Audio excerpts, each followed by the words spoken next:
Donc à 29 ans, j'avais fait ma première exposition à Paris, après un certain nombre de petites choses en province. Et puis, presque tout de suite après, mon travail est devenu assez connu. Il y avait des pièces qui étaient montrées à Beaubourg 2 fois, dans des conditions différentes.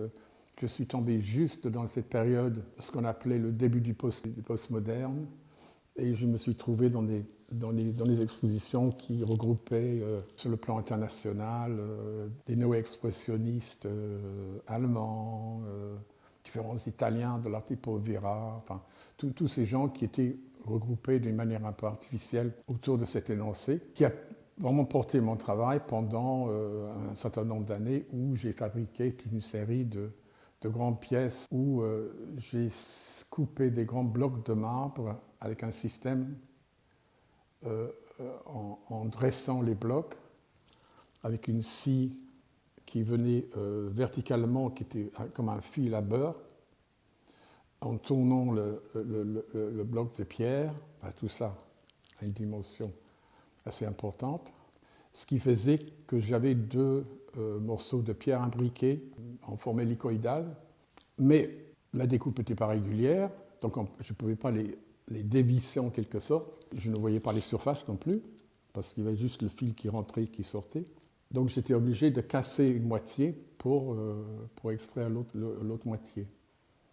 Donc cette technique que j'ai utilisée pendant 5-6 ans, et j'ai produit 2 séries comme ça de pièces qui ont circulé assez largement et qui ont été achetées dans différents FRAC, par le Centre Pompidou, pour les collections publiques. Il y en a dans la collection de Rennes, donc Bretagne, FRAC Bretagne, le FRAC Limousin, la collection Renault de l'époque, ah oui, le musée de La Roche-sur-Yon, le musée de Belfort et la ville de Caen. Peut-être que j'en oublie.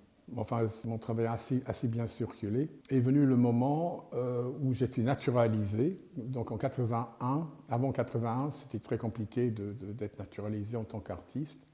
Il le fallait si je voulais travailler dans une école d'art. J'avais enseigné 1 an à Dijon, la 2e année que j'étais là, mais comme prof d'anglais. Et quand je suis arrivé à Rennes l'année suivante, j'étais pris comme professeur remplaçant. Ensuite, pendant 2 ans, j'ai travaillé pour moi. Et après 3 ans, j'ai fait un remplacement aux Beaux-Arts du Mans pour être nommé à Tours en 83. Et à ce moment-là, j'ai pu être naturalisé grâce aux socialistes. J'avais des dossiers remplis de lettres de recommandation de tous les ministres et c'était assez amusant.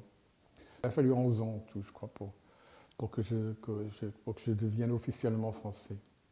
D'ailleurs, je suis un 16e français parce que mon arrière-grand-mère était française. Mais bon, ça ne change rien pour cette histoire-là. Donc après, en ce qui concerne les galeries, les choses comme ça, j'ai commencé à faire 2 expositions avec Chantal Crousel quand elle a commencé son activité. Ensuite, c'était la galerie Zabriskie, où j'avais exposé à la fois à Paris, mais aussi chez elle à New York. Après, Art Curial, et puis avec une autre galerie en parallèle, Barbier-Beltz, Jacques Barbier, Caroline Beltz, qui avait 2 galeries face à face.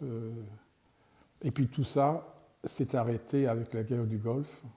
Et aussi parce que c'était en 2000 que je suis allé pour la première fois en Inde.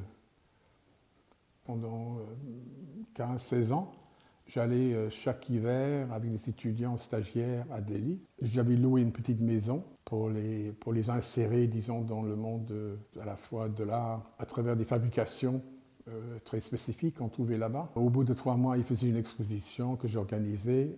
Donc la possibilité pour moi, avec le temps qui me restait, en dehors de l'enseignement, de produire pas mal de pièces et de montrer différentes choses là-bas. J'ai eu une première année, j'ai eu une bourse de 3 mois, une exposition dans une galerie qui venait d'ouvrir. Donc pendant ce temps-là, c'était le moment de l'ouverture, on va dire, de l'art contemporain en Inde et en particulier à Delhi.